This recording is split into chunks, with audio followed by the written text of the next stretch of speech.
Just a quick disclaimer. What we're about to talk about is heavily opinion-based and with some research. We're not experts, so don't quote us on everything. Anyways, roll the new intro.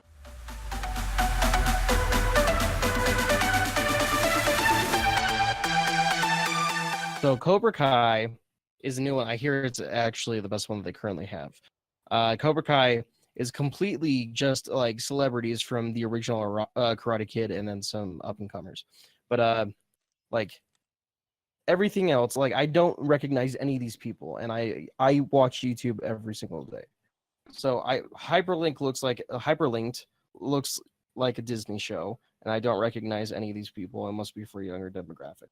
Poppy, Right. she is a YouTuber, Oh, but she has a YouTube Red? she does have a YouTube Red show, and it looks like no, it's a single video, 23 minutes. I'm Poppy. That is the name of the video is I'm Poppy.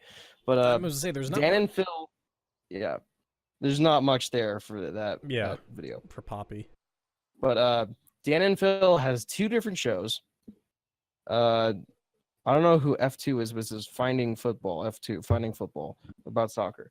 Scared PewDiePie, which was canceled prematurely the second season. Was it really? I really wanted to see that. Yeah, it was canceled because of PewDiePie getting into a scandal with a Nazi joke that was old on his channel. Oh, so yeah, okay. I think it was Wall Street Journal took comments of his out of context, and I remember that. kind of, I guess it was very libelous, or the article was, you could probably say it was libel, because they took everything out of context and said he's a Nazi. And then he's like, it's called a joke, and the fact that I have to explain that it's a joke is unsettling.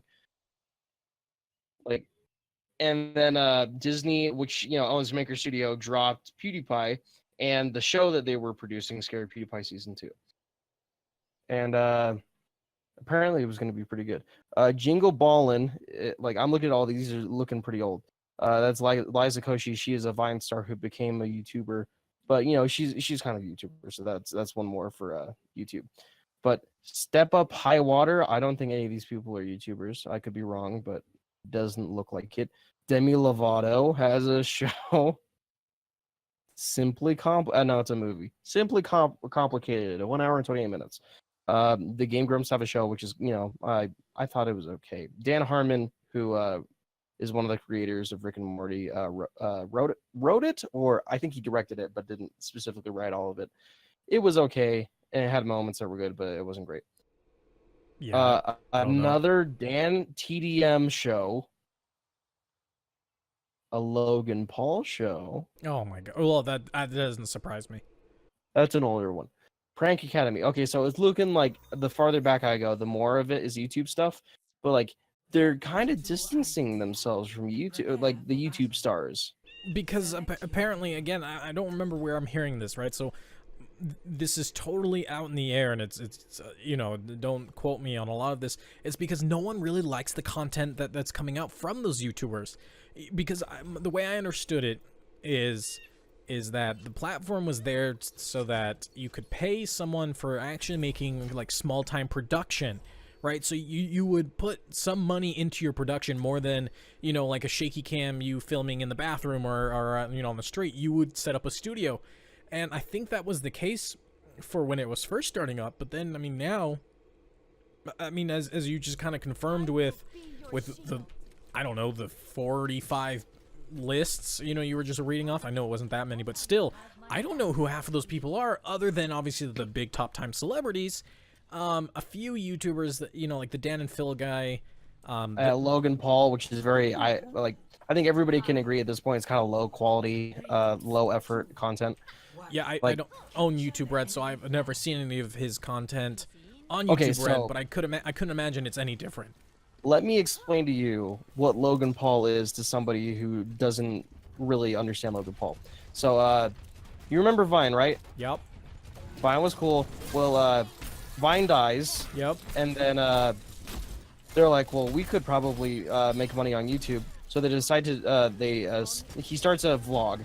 And then his younger brother, Logan Paul, also starts a vlog. Okay. But they find a large audience, majorly just 13-year-old little kids. Okay. So they have an audience of majorly kids, and they see that these kids are very, very attached to them. They have a lot of loyalty for seemingly no reason. Well, they then start shilling their merch really hard, and basically got to a point recently where they said, if you don't buy my merch, you don't love me. You're not a part of our Oh, group. wow. Yeah, okay. That's actually So, crazy. yeah, they legitimately write songs that are all about plugging merch. Like, as And bad as PewDiePie or worse? no. They made a new standard for plugging merch. Buy my chair. Oh no, that's a joke. That's a joke, but they are No, I know. completely serious. Like, buy my clothing, buy my backpack, or I don't love you. I mean, that's crazy. I mean, that's crazy. I mean, I know who they are in regards to, like, I know that they were on Vine, and then as soon as they moved over to YouTube, I never cared.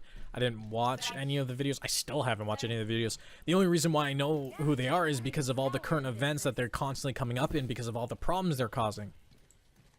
And throwing parties that are pissing off neighbors and destroying, I think I saw one they were destroying hotel property or something. There's just been a lot of things they've been in the news, and so that's why I know who they are. But if you ask me, you want to know why they've been doing stuff like that? I think we've talked about this before.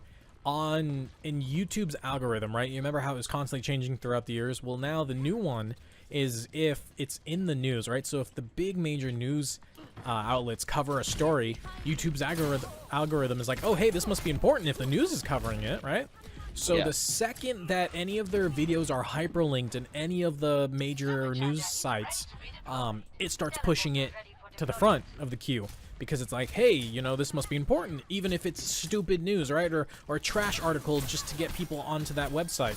That being said, then it starts the whole snowball, which is, okay, so now they're on the news, it gets promoted to the top, now it's actually gaining views and traction, so then that, again, increases the amount of viewership, and more people are seeing it because it's starting to become popular, meaning YouTube likes it because of all the ad revenue, and you know, it's this never-ending snowball. So from them, it's they're genius, right? I think they're complete morons, but they know what they're doing and they're playing the system. Yeah, and if you saw some of these these like stories that came out about like Jake Paul and Logan Paul and stuff like that, they show, like, they revealed a very complete, distinct lack of caring for common decency. Right. So, like, basically they made it fun and cool for kids to disrespect people. Right. So, like, it was then a thing for a minute that basically, like, they had a hashtag, or Jake Paul put out a tweet that said, I will retweet your post if you write the link to my merch page on, like, Fanfiber or, like, whatever, if you write it on your teacher's whiteboard at school. And so kids are just walking up and just writing the URL to his, like, merch page on, like, their teachers', like, blackboards or whiteboards. Kids are getting, like, sent to the principal's office. I think one of them got, like, suspended or something. But, like, they foster this complete lack of caring, like, oh, it's all about being savage, bro. It's every day, bro. So it's under this title that's complete BS, which is apparently being savage. Again, air quotes, since you can't see it, but quote unquote savage. I mean, that's just that's lame. I mean, that's pathetic. But again, whatever's working works, I guess. I mean, screw common decency or integrity, just kind of whatever makes the YouTube money, I guess. But I mean, in this case, it's merch, right? So it's completely out of YouTube. So whatever kickback they get from the merch. Enemy flag returned. Your team, That's crazy. Like, so I know that they know the kind of influence that they have. Yeah. And then it seems almost sociopathic to, like, one, they know what age their demographic is. Right. And then two, they know the kind of influence that they have on these kids. Right. And still they forward this agenda of being completely disrespectful to people. And they forward this agenda of being completely disrespectful to people. They forward this agenda of being, like, a quote-unquote savage And the only way that you can be a savage is being disrespectful. They know what they're doing.